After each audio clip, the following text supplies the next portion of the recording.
तो we are talking about a very popular question जो interview पूछा जाता है, which is super versus this. Super और दिस में क्या डिफरेंशिएशन है? एट द एंड सुपर और दिस दोनों के दोनों ही ना रेफरेंस पॉइंटर है। इसका मतलब जैसे सी लैंग्वेज में पॉइंटर्स होते हैं हमारे पास जो एड्रेस रखते हैं, ऐसे सुपर और दिस भी ये करते हैं। दे हैव एन एड्रेस, वो अपने पास क्या रख रहे हैं? एड्रेस रख रहे हैं। तो कैसे दोनों यूज कर रहे हैं? पहले सबसे पहले बात हम करते हैं, कॉमन बात लिखते हैं, super and this both contain contains the reference. Reference रखते हैं अपने पास, ठीक है। दिस कंटेन्स द रेफरेंस, यानी कि दिस के पास जो एड्रेस है, this contain the reference of, इसके पास जो रेफरेंस हमें मिलता है, that reference is of current class object, यानी कि जो भी करंट क्लास का ऑब्जेक्ट बना होगा उसका अपने पास रेफरेंस रखेगा। जब हम बात करेंगे सुपर की, super contains the reference of parent class. तो पेरेंट क्लास के ऑब्जेक्ट का रेफरेंस अपने पास रख रहा है, right. Both of them are keywords, दोनों के दोनों कीवर्ड्स हैं, दोनों के दोनों रिजर्व वर्ड्स हैं। फॉर एग्जाम्पल, अगर मैं क्लास ए बनाता हूं और यहां मैं लिखता हूं class B and I specify extends A, right. तो इसका मतलब क्लास ए और क्लास बी, मेरे पास बहुत सारी ऐसी क्लासेस बनी हुई हैं, तो मैं यहाँ पर करता हूँ a class, that's a correct word, ताकि वो मेरे पास ऑलरेडी कभी कोई क्लास बनी हो तो कॉन्फ्लिक्ट ना हो। तो class A class and we have class B class, तो एक्सटेंड्स किया हम लोगों ने, तो इसका मतलब जो भी पेरेंट में वो चाइल्ड में आ जाएगा। फॉर एग्जाम्पल, पेरेंट में अपने पास इंटीजर एक्स है, राइट। यहाँ चाइल्ड में भी अपने पास इंटीजर एक्स है, दोनों के पास इंट इंट एक्स है। तो मैंने डुप्लीकेट लिखे हैं यहाँ पर दोनों x, right, and I want कि मैं यहाँ जाकर शो कर सकूं दोनों को, तो मैंने लिखा वॉइड शो। अब मैं अगर यहाँ पर बी क्लास के शो में बैठा हूँ, I want to print X of B, तो बी का एक्स प्रिंट करना चाहता हूँ, तो I simply write it down X and this is internally called this dot X. इसका मतलब दिस डॉट एक्स कहलाएगा, क्योंकि जब मैं बी को एक्सेस करूंगा तो I am going to create an object B class OBJ equals to new B class, ऐसा लिखूंगा। तो जब मैंने बी क्लास का ऑब्जेक्ट क्रिएट किया न्यू बी क्लास के थ्रू, तो जो उसका ऑब्जेक्ट क्रिएट हुआ उसका जो एड्रेस है वो दिस के पास होगा।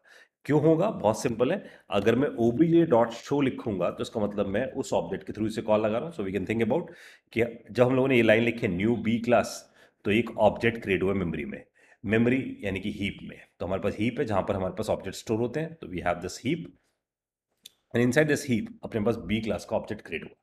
जब ऑब्जेक्ट क्रिएट हुआ उसके पास एक्स है, राइट, और उसका जो एड्रेस क्रिएट हुआ उस एड्रेस को हमने मान लिया it's a 200। So 200 is a reference for us, तो दिस इज एन एड्रेस। तो ये एड्रेस किसको असाइन कर दिया गया? This would be assign to OBJ, ये ओबीजे को असाइन कर दिया गया, ओबीजे के पास 200 है। So it is pointing to this object, ये इस ऑब्जेक्ट को पॉइंट कर रहा है। अब जब हमने लिखा ना ओबी डॉट शो, तो it means it is like a 200 dot show, यानी कि हम शो को बुला रहे हैं लेकिन किसके थ्रू? 200 के through. 200 is what? It's a reference. So it means जब शो कॉल होगा तो शो के अंदर वो 200 चला जाएगा, और वो 200 किसके अंदर पड़ा होगा? It is in a this, तो वो दिस के अंदर पड़ा होगा, दिस का मतलब ही 200 होगा। तो जब मैं लिख रहा हूँ दिस डॉट एक्स, इसका मतलब 200 का एक्स, और 200 पे जो एक्स पड़ा होगा उसकी जो भी वैल्यू है, that value will be, we get it, right. तो इस तरीके से हम करंट वैल्यू गेट कर लेंगे, that's why this contain the current object reference. लेकिन अगर हम इसके साथ साथ एक और वर्ड लगाएंगे, let's say if we are specifying here the word called, we specify कि मेरे को x चाहिए, x ऑफ a चाहिए, x of a I want to get it, तो I will use super dot x। Super का मतलब है parent वाला x, so it is going to get a parent x, right. तो this is the one use case कि हम this dot x and super dot x से क्या काम कर रहे हैं। अगर हम इसे रन करते हैं, वी आर एबल टू सी कि हमारे पास दोनों की वैल्यू जीरो आ रही है, because that's a default value of integer. तो both of them are not initialize. So if I want to initialize, कि मैं इसे इनिशियलाइज करूं, तो मैं यहाँ जाकर ए क्लास करके इसका एक कंस्ट्रक्टर क्रिएट कर लेता हूँ, right. So I just do a class and here I create a constructor, that's a default constructor. तो मैं लिखता हूँ S O P I am the default, तो मैंने यहाँ लिखा I am the default constructor of A class, ऐसा मैंने यहाँ पर स्पेसिफाई कर दिया, राइट। इसी तरीके से मैंने यहाँ पर स्पेसिफाई कर दिया बी क्लास, इसका भी एक डिफॉल्ट कंस्ट्रक्टर बनाया and I specify I am the default, so I am the default constructor of B class। तो मैं B क्लास का डिफॉल्ट कंस्ट्रक्टर हूँ। तो एक A क्लास का डिफॉल्ट कंस्ट्रक्टर है, एक B क्लास का डिफॉल्ट कंस्ट्रक्टर है।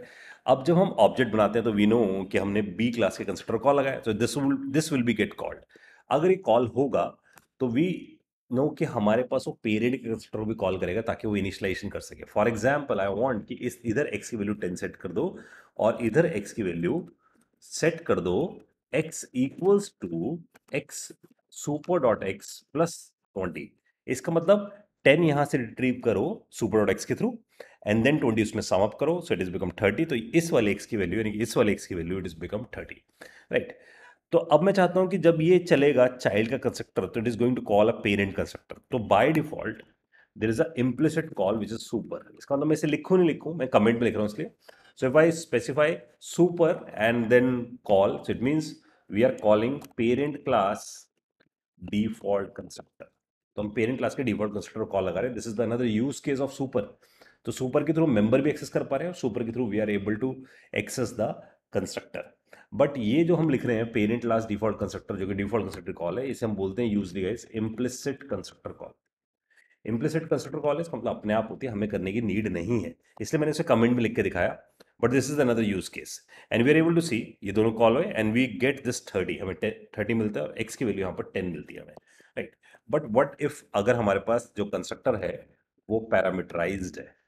अगर वो मेरे पास पैरामीटराइज्ड है तो I will say this is A class parameterized constructor call, right. तो ये इसके पैरामीटराइज कंस्ट्रक्टर कॉल होने वाली है। एंड जब इसके पैरामीटराइज कंस्ट्रक्टर यहाँ x आएगा, मैंने उसका नाम भी जानबूझ के x लिखा है, तो this is a local variable guys and you know this is a instance variable. So this is a instance variable and this is a local variable, ये लोकल वेरिएबल है इसका। अब मुझे इस लोकल वेरिएबल की वैल्यू को इस instance variable में डालना है। तो मैं ऑफ कोर्स क्योंकि मैं करंट क्लास में हूं, मैं ए में हूं, तो A is my current class, तो I will use this dot X equals to X. अगर मैंने ऐसे लिखा this dot X equals to X, तो आइडली मैं ये करने की कोशिश कर रहा हूँ कि इंस्टेंस वेरिएबल में लोकल वेरिएबल की वैल्यू डालो, बिकॉज लोकल वेरिएबल का नाम और इंस्टेंस वेरिएबल का नाम सेम है and this is a shadow problem. और बिकॉज ये शेडो प्रॉब्लम है मेरे पास, शेडो प्रॉब्लम का मतलब ये है कि local variable and instance variable दोनों सेम है, तो I want to distinguish it.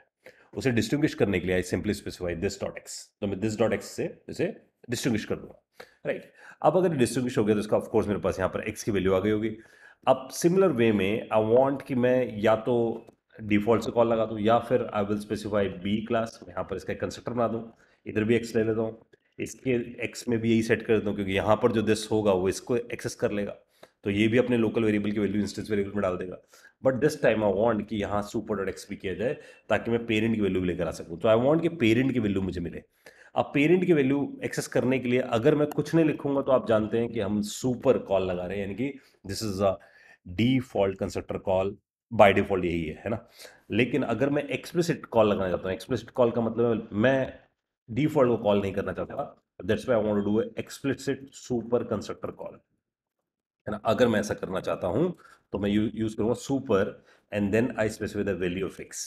इसमें जो भी एक्स की वैल्यू आएगी वो मैं पेरेंट के कंस्ट्रक्टर को कॉल लगा दूंगा। So we are calling parent class parameterized constructor call, ये हमने कॉल लगा दिया पेरेंट के कंस्ट्रक्टर को, राइट। तो इसका मतलब अब अगर हम यहां से इधर से जाकर 20 पास करते हैं, so this 20 which you are passing it here it will be received here, और वो फिर वो पेरेंट के पास चला जाएगा। तो इसका मतलब 20 कहाँ पहुंच जाएगा, 20 विल बी हेयर और ये दिस डॉट एक्स में आ जाएगा एंड दिस डॉट एक्स का मतलब इस एक्स में आ जाएगा। तो इसका मतलब पेरेंट की वैल्यू क्या है, 20 है। अगर पेरेंट की वैल्यू 20 है तो अभी क्या करने की कोशिश करेगा, it will do 20 plus x में भी क्या 20, तो 20 प्लस 20 40, तो इसका मतलब यहाँ क्या सेट हो जाएगी 40, तो बी की वैल्यू होगी 40, ए की वैल्यू होगी 20। So let's run this. तो हमें दिखता है यहाँ पर बी की वैल्यू 40 एंड ए की वैल्यू 20। तो वी अंडरस्टैंड कि सुपर के through we can also call a constructor. अब जब भी आप सुपर कॉल लगाओ it must be the first line, ये हमेशा फर्स्ट लाइन में होना चाहिए, क्योंकि हमें दिखा है कि जब सुपर एक्स करके हम कॉल लगाएंगे तो पेरेंट पहले अपनी चीजें इनिशलाइज करेगा। तो पेरेंट की चीजें पहले इनिशलाइज होंगी तभी हम उसे चाइल्ड में एक्सेस कर पाएंगे। So that this thing must be in a first line.